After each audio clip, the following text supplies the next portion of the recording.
original visionary of Carlton. Tony came to me 10 years ago and said, hey, I have this idea. We were both working with domestic violence offenders.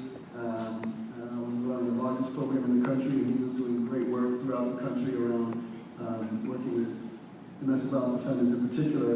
And it really became clear that it's not about those individual men, it's not just an individual ill, but it's a social ill needing a social response. And we really then came together with this vision on Carlton, and the rest is history. We're very fortunate to have a message that's been very well received, and you'll get to see it and hear it firsthand today. So please join me in welcoming Tony Porter, co-founder of Carlton.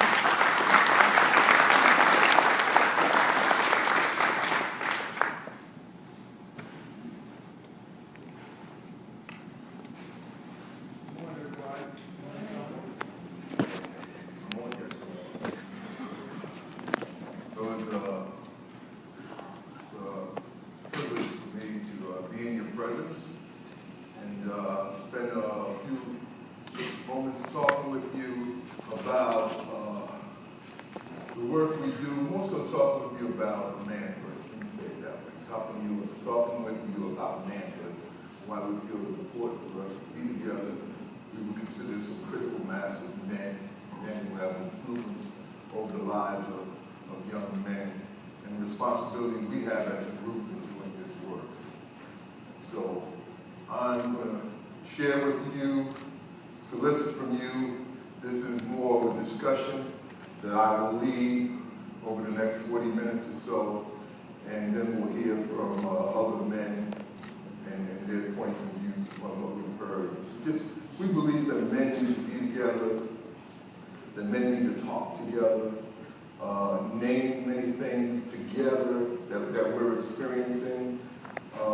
We don't believe in an academic experience, though we believe in academics, we believe in points of research and statistics and all of that. We use them, but in engaging men, we believe that men need to be together, reach out, grab each other's hearts. We believe in grabbing the hearts of men and having these kind of conversations. So that's what we're going to do.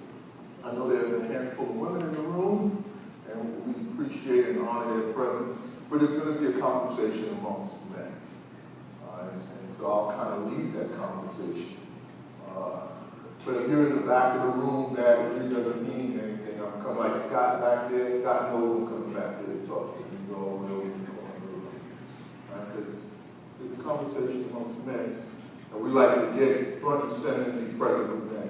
But we've been working with the NFL, and particularly, will be our 7th season. We've been with almost every team with the league, and some teams several times. We work with a lot of rookie programs.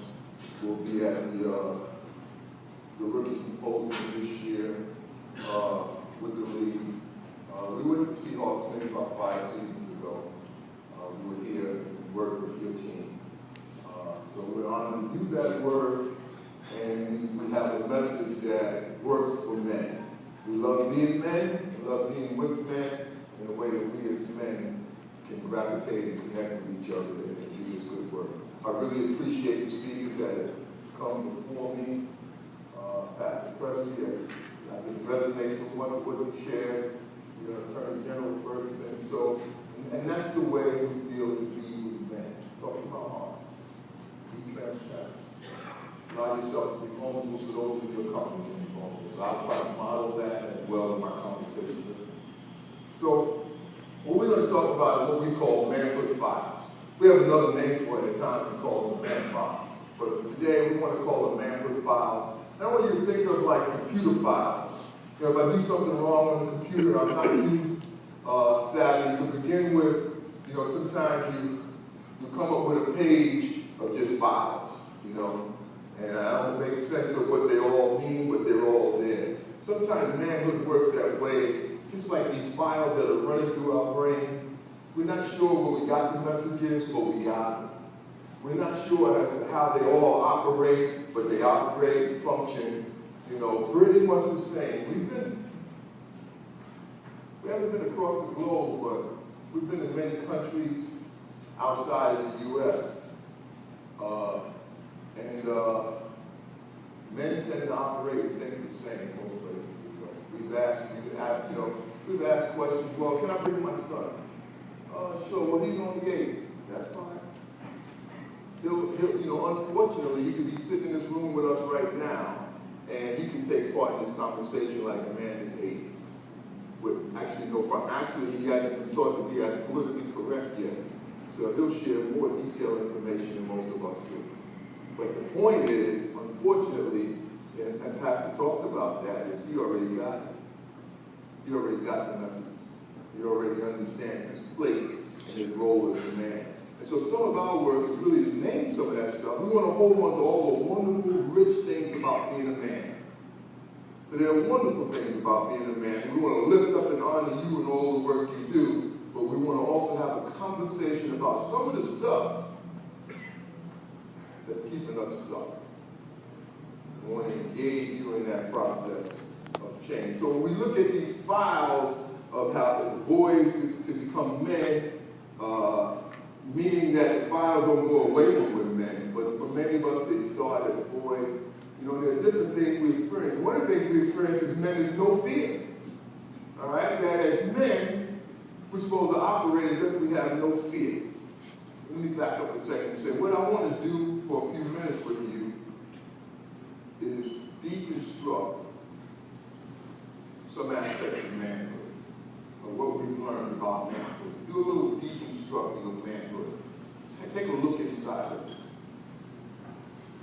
I'm not focused so much on what we as individually men do, so it's not so much that, but it's more about collective thinking, these files, how they collectively work in men.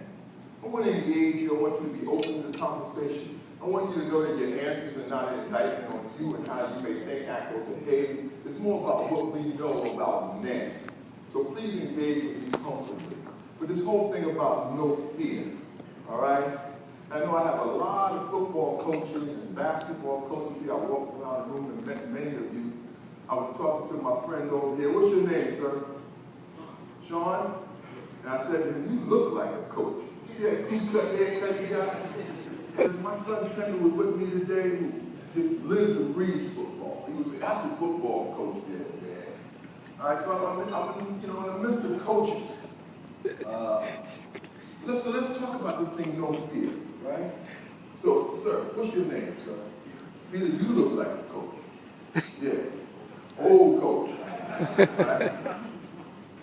But, not just, this is not a coach's conversation, or actually, to tell you the truth right now, this is about men in general. When you think of the word fear, like, let me change the word to scared, all right? First of all, do you ever get scared? You get scared. When you're scared, though, do you ever say, hey, I'm scared? Really?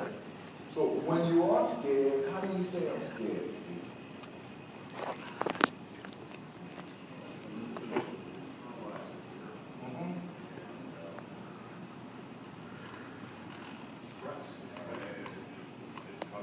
Right. So Peter said he rarely appreciates your honesty and vulnerability. Peter says he rarely says I'm scared. He's more likely to just internalize it, and it comes out in stress. Actually, if I heard men say, when I said, are you scared? They said, no, I'm not scared, I'm a little stressed out. Right? Similar with Peter, I'm not scared, I'm a little stressed out. Well, the truth of the matter is you're scared. Right? Bob, when you're scared, how do you say I'm scared? You never say that. So what do you say when you get scared? So what do you say when you're scared? Just keep it all inside. How about you? I look for a more appropriate language to use when I'm concerned.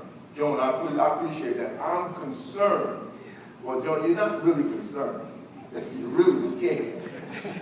What's interesting is John also said, I'm going to look for more appropriate language to say I'm scared. So in other words, I'm scared is not the appropriate language. Now we know actually there's nothing inappropriate about the language. Well, maybe it is. What's Nick? Is it inappropriate to say I'm scared as a man?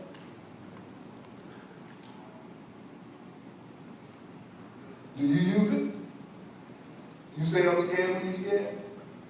Good for you, man. Good for you. What about you, Mark? Is there something inappropriate about the word or the term I'm scared for men? You don't use it, but it's not inappropriate. So what is it? Let's say it's challenging. What's challenging about it? Sharing your emotions. So saying I'm scared is also making a connection, particularly with another man, on your emotions. Like, you can get with that? That's sharing. Do men share emotions with each other on a regular basis? Do we, men? Well, there is one emotion we share, right? Which one is that? That we do share with each other. What emotion do we share with each other on a regular basis? Anger. See, as men, we share anger. Anger is an emotion. We do anger together, but we don't do fear. Now, actually, anger is a secondary emotion. I have any, like, psychologists here or clinicians here? If you're a clinician in the room, raise your hand. All right. So, now, anger is a secondary emotion, right? What's the secondary to? Fear is one, that's right. So every time you got afraid, Nick, actually what was going on, every time you got angry, actually what was going on was you was afraid first. Can you get with that? And the other emotion that anger is secondary to? Anybody know? Sort of kind of shame, but it's actually pain. So what I guarantee you is every time you got angry, every time you get angry, what you're really experiencing is fear or pain. But as men, we don't have permission to say, I'm hurt, right? So like if I came up to Mike here, right? And I said, Mike, you know, I'm really hurt inside, man. I'm really sad. I'm really feeling bad inside. As men, that's not how we talk. Now if I came to Mike and said, Mike, look, I'm pissed off, right? Now as men, we can get with that. So I can come with anger, but if I come with hurt, if I come with fear, those are emotions that we as men have not given each other permission to express. So I can't say I'm scared. How do I teach my son and other boys to say I'm scared? Now, it's fine for my daughter to say she's scared, right? Say she's scared anytime. If you're scared, say you're scared. If you're scared, tell me you're scared. But think about how we treat our sons and other boys. And even in sports, that whole no fear concept is really embedded in sports. I know what we mean. What we mean is try harder, is what we really mean. It's simply try harder. But no fear seems to be the words that come up a lot more often. I want you to think about that. If our boys have no fear, what then does that lead to? What then could that lead to, this whole concept of no fear, no pain, all right? No weakness. Now, do you ever feel weak? What's your name, son? Aaron? So you do feel weak sometime, Aaron, right? As a man, we do feel weak. But we're taught that we're always supposed to be strong, right? We know that's not true. We're taught that we're always supposed to be strong, but there are times when we feel weak. But we don't have permission to say we feel weak. Actually, who do we as men, when we talk about emotions and pain and feeling weak, who do we as men, not you, not me, but collectively speaking, Thomas, who do we as men define as weak? Women. We view women as weak. And these files also got a lot of heterosexism in them. There's a lot of homophobia in them as well. So we define women as being weak, and we define gay men as being weak. Keeps gay men in the closet, and it scares the heck out of heterosexual men. So it keeps us trying to be strong when we know in those moments we are weak. But we don't have permission to say we're weak. Our boys don't have permission to say they're weak. So we have to pretend. Our young men say they have to front, right? They can't talk about where they're really at emotionally. And I always find it interesting that men are strong Women of Week.